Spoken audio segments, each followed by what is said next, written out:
Hi, this is Gary Leslie, and you're watching Highland Park Schools Update. And once again, our guest is Highland Park Schools Superintendent, Dr. Scott Taylor. Thank you very much again for doing this. Good to see you. So let's start at the beginning here. That this is a new school year. What's new this year? Well, I think one of the highest profile new initiatives is the introduction of 3 faculty who have greatly bolstered our efforts to promote greater security and safety, particularly at our middle and high schools. So our district strategic plan has in part focused on narrowing the discipline equity gap between students who have been very frequently suspended out of school or in school, and those who haven't been. And we've broken down data by subgroup, according to students' ethnicity, race, gender, learning ability, and over the years have found that there are inequities, that there are certain subgroups of students who are disciplined more harshly than their peers. Now, we don't know why, but it's alarming. And we feel that if we can narrow that gap, we can do an even better job promoting educational equity on a broader scale. So this year, being that we're in year 2 of our implementation of an approach to building community called Restorative Practices, we are in year 1 of an implementation of a brand new code of conduct for each of our schools that was developed by a group of 18 students and parents, administrators, teachers. We felt now we need to put behind these things people resources. And so we hired a new assistant principal at our high school. So we now actually have an assigned assistant principal for the high school and one for the middle school. Previously, for many, many years, we had one assistant principal jostling the duties of both middle and high school student behavior management. We also added a new position called the Youth Safety Specialist. This is somebody who, for 5 hours a day, 5 days a week, walks the halls, pops in and out of classrooms from time to time to build relationships with students in an effort to stave off fights, misbehavior that might occur. So this person is, in essence, almost like a security guard, but somebody who has the value-added responsibility of doing more than just being a guard, actually developing relationships with kids and getting to understand their needs. So let's talk about that position, the Youth Safety Specialist. You say he walks around the halls and walks into the classroom. How does he actually prevent incidents from happening? Is he look and see that there's a fight brewing and he goes in between? It's a great question. First of all, the guy's 6'8", ex-corrections officer, and played football for most of his life and through college. So he's a big person. So his imposing physical nature sometimes just heads things off by appearance. The public should know he's a teddy bear. He's actually our youth safety specialist, Sean Harrison, is of the Harrison family, a very entrenched, well-respected, involved Highland Park family for generations. So he knows our kids. Our kids know him. They refer to him as Coach Harrison. He actually was an assistant football coach for us for years. So by nature of his reputation, his stature, he's able to keep things at bay. But what he really does most of the time is talk to kids, build friendly relationships with them so they come to know that he cares about them. They can then confide in him concerns they have. We had a situation, must have been the last couple of weeks, in which a student who is generally a behavior challenge came to Coach Harrison, said, "Hey, Coach, I'm feeling angry, and I feel like I want to go at it with so and so. So I need you to talk me down." And Shawn did that. He talked this particular student down. It's because he had that relationship with the student, because the student and Shawn had a mutually respectful rapport that they could talk it out together. And so that's one example of what he's doing on a more regular basis. Does he do, are there official, like formal meetings that he has with students, or is it more like informal?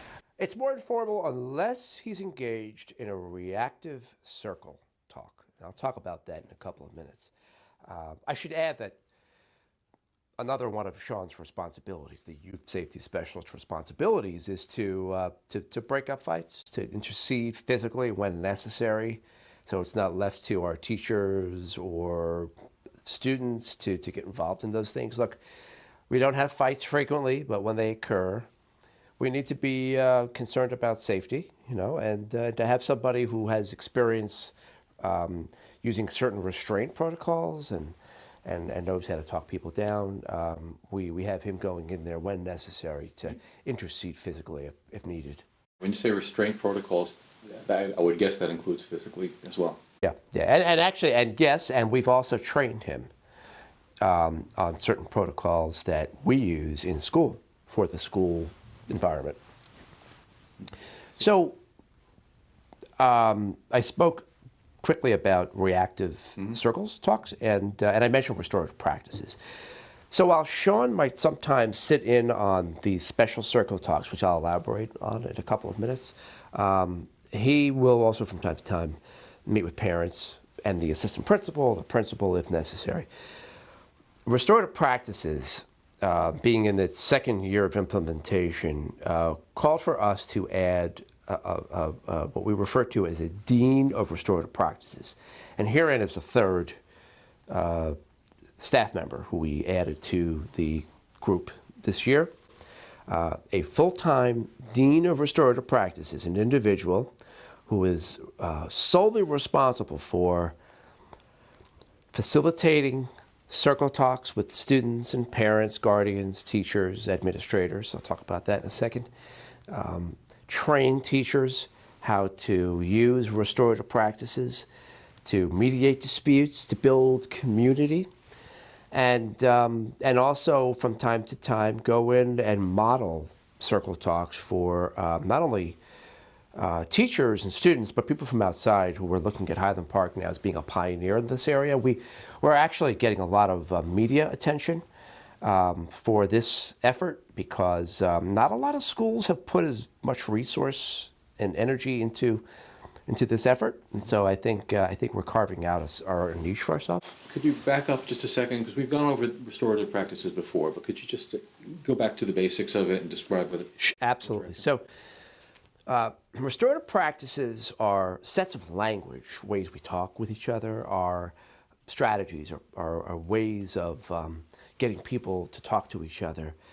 Purpose to promote a closer-knit community, to strengthen the bond between the student and his or her peers, and his or her teachers, other adults in the school, to the school itself. I mean, my grand vision for all of our work is that we be bringing kids closer to the school and making kids and schools be one, so that schools are a second home for our kids. Restorative practices specifically include excluding words like hate, dislike, negative terms that we might use when we're upset with people. Restorative practices have us when there are kids who don't get along, bringing them into a circle, a literal circle, around around the classroom. Might be 5, 6 people, all who are involved in the dispute, to talk in a very structured manner about their feelings. Led by who? By the Dean of Restorative Practices or the teachers who have been trained by the Dean of Restorative Practices. We have 8 lead faculty in both the middle and high school who can also run these circle talks. The problem is they're busy during the day. They don't have the time like the dean does just to do this. So the dean has been relied upon mostly this year, even though it's early in the year, to facilitate these circles. We will run these circles if we have to, unfortunately, suspend a student out of school in an attempt to restore that student to the community carefully. In the past, the old model was we would suspend a student for a couple of days. Student would come right back after suspension into the classroom like nothing ever happened. We never really had an effective transition plan. And it's really not a fault to anybody. It's just that we didn't think to dedicate efforts like we are now to bringing that student back, not immediately into the classroom, but into a conversation around a circle talk to make sure the student realizes how he or she may have done harm to the community because of the actions, and to figure out ways we can prevent the harm from occurring again.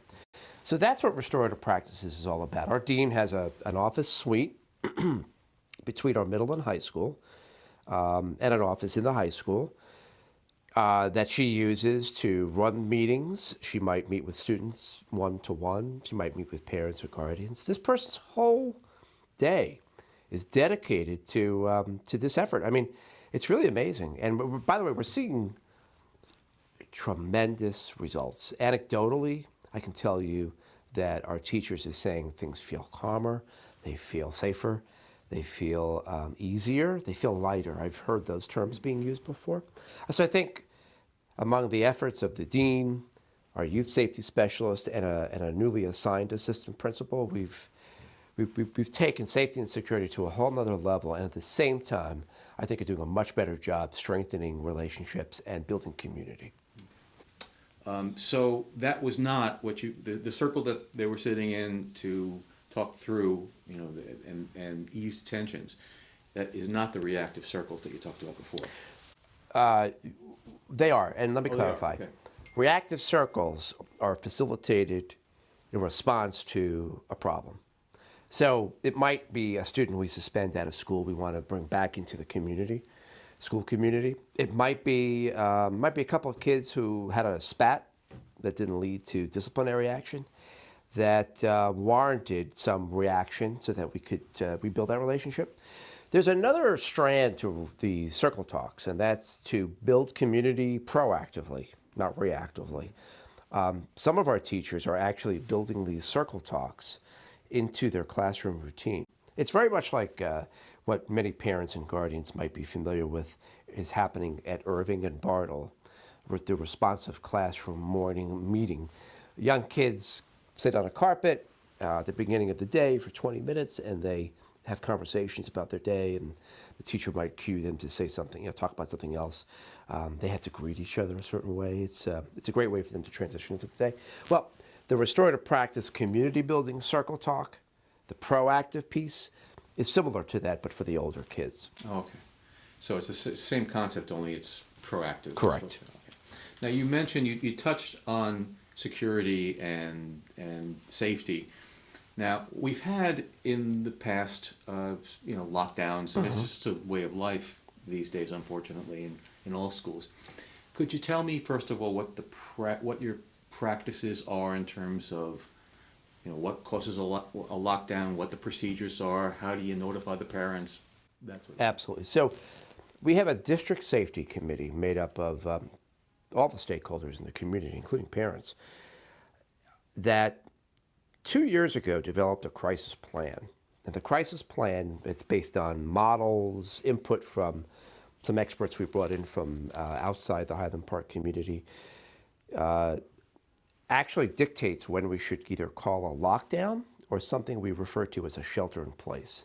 The difference being a lockdown has us having kids, the teachers, adults, move to a specific place in the room, shut the door, shades, lights, and anticipate the worst case scenario.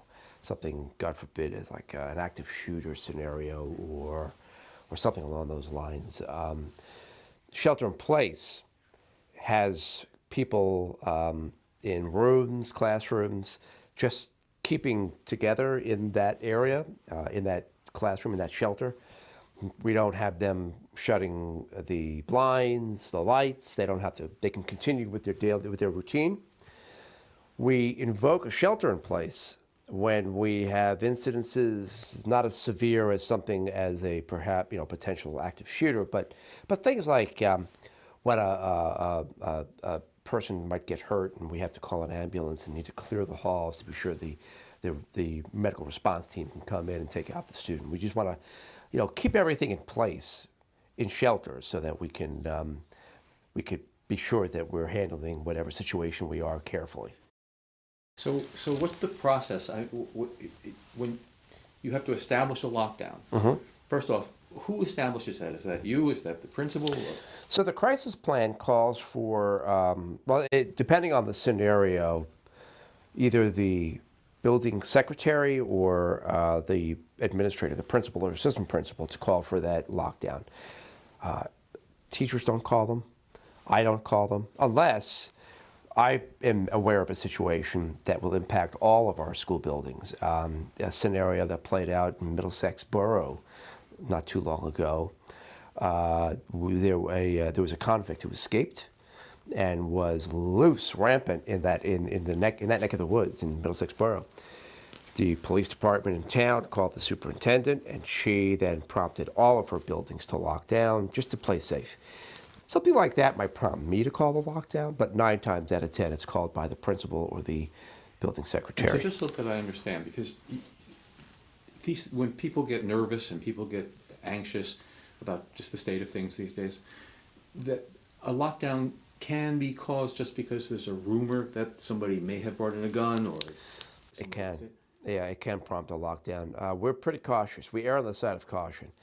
If we have any notion that that our kids and our adults' safety is in jeopardy, and it calls for a lockdown according to our crisis plan, we're going to go there. We'd rather do that, as disruptive as it may be and as alarming as it might be to the community, and then take a step back and either learn from the experience and perhaps not do it the same way the next time, or just say, okay, you know what, we did the right thing, we played safe. Better safe than Let's hope it doesn't keep happening. But by the way, we haven't had to lock our schools down as a result of rumor. In fact, I don't believe we have locked our schools down more than once since I've been here over the last 3 years. Now, we've had various shelters in place, but lockdowns very rarely occur. All right. So, again, what I've seen chatter about, that there's rumors that there's a lockdown. There's rumors, and I guess that kids are texting their parents or something. They say, well, there's supposed to be somebody with a gun here, or right. There's a rumor about somebody with a gun, right? And therefore they've locked down. So that really hasn't happened, though. You're saying? Well, it may have happened, but the shelter in place may have been misconstrued as a lockdown. Okay. It's a tricky situation. I can't divulge too much information about our crisis plan because then I'd be giving it away to the bad guys, right, and the bad gals. On the other hand, I want our parents and guardians to know what's what. One thing I'd like to share is that we're going to be doing a much better job communicating after the fact via our Honeywell phone messaging system and email than we have in the past. I take full responsibility for not having had us do a good enough job effectively communicating why we had to have a shelter in place, or if we have a lockdown, and doing that in a timely fashion. But I've now directed the principals to respond as soon as possible to something that happens, so we can dispel rumors before they really start to take shape. So again, just to be clear, that we've had several over the past year or so shelters in place. Shelter in places? Shelters in place. Yes. Shelter in places. But not lockdowns. So the shelters Correct. in place may have been because of some incident that occurred, an accident. Correct. Not necessarily this terrorist coming in and Correct. threatening the children. Yeah, I'll give you some more examples of shelters in place. A fight among 2 or more students that we're concerned might spill into a classroom, or be so disruptive that it takes people out of classrooms check out what's going on. We might call a shelter in place. It's to keep everybody where they should be while we deal with that fight, that situation. I mentioned the medical response situation scenario. I'll give you another example. We had a fortunately happy ending. One of our paraprofessionals discovered a bottle with what looked like mercury in it sitting on a cafeteria table in our middle school. The paraprofessional took the bottle and unfortunately spilled it on her and on the floor. We immediately, not knowing what it was, but assuming the worst, called for a hazmat team to come out and check it out. We did call a shelter in place because we didn't want people disrupting the team investigation or in some way interacting with the fluid. Turns out it was a chemical that you can buy in Michael's craft store that kids are using to make slime. Slime's a big thing right now, as you probably know from your grandkids. So that's another example of why we might have to call a shelter in place.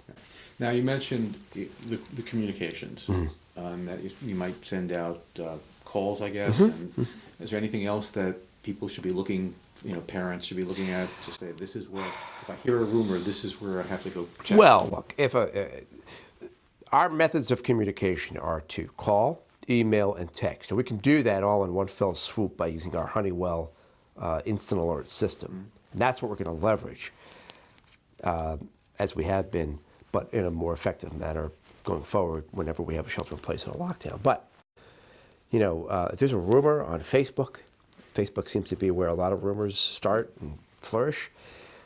I would strongly recommend that the individual who has concern connect with the administrator who is most involved in the situation. So if it's a rumor related to a school, shoot the email principal, call the principal. Please, we can probably either dispel the rumor or promulgate the rumor, but with more facts.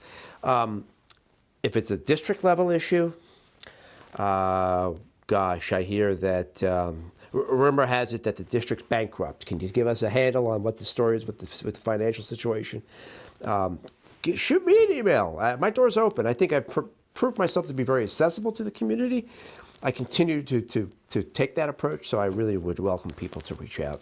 Okay, now let's back up a little bit because you mentioned in passing, and I passed over it, new code of conduct.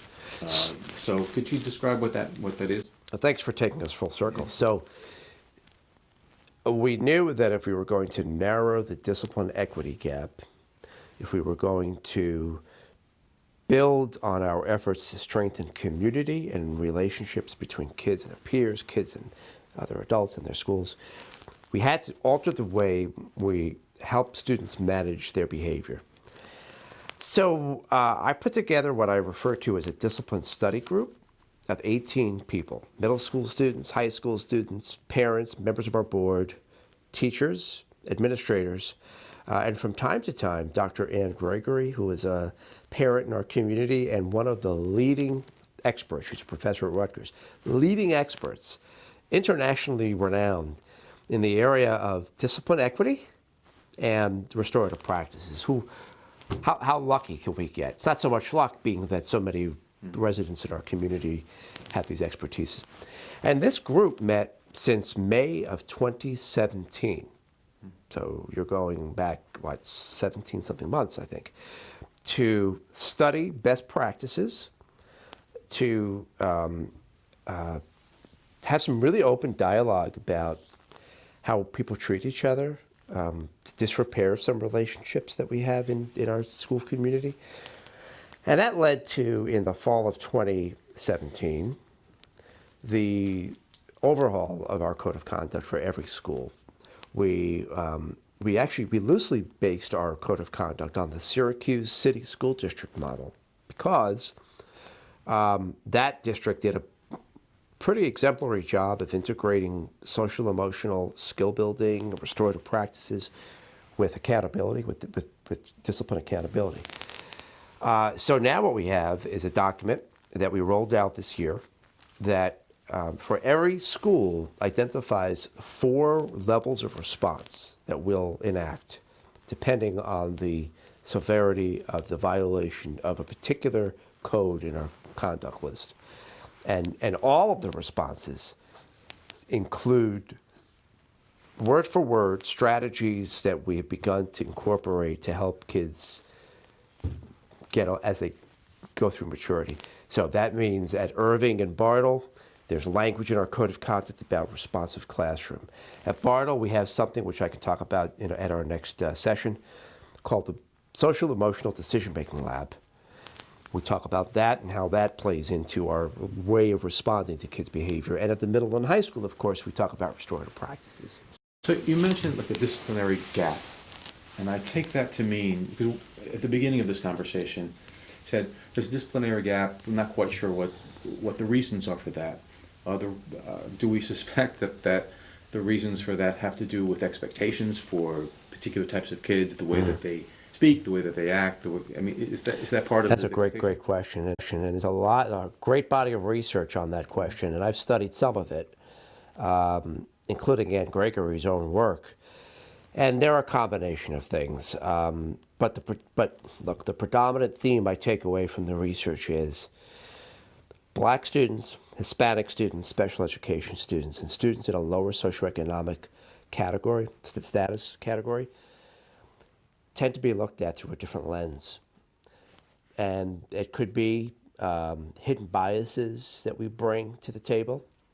It could be that the way the system has been set up, students in those subgroups feel trapped in a spiral that they can't get out of. There's so many factors that contribute to it. I might, even venture to say that how we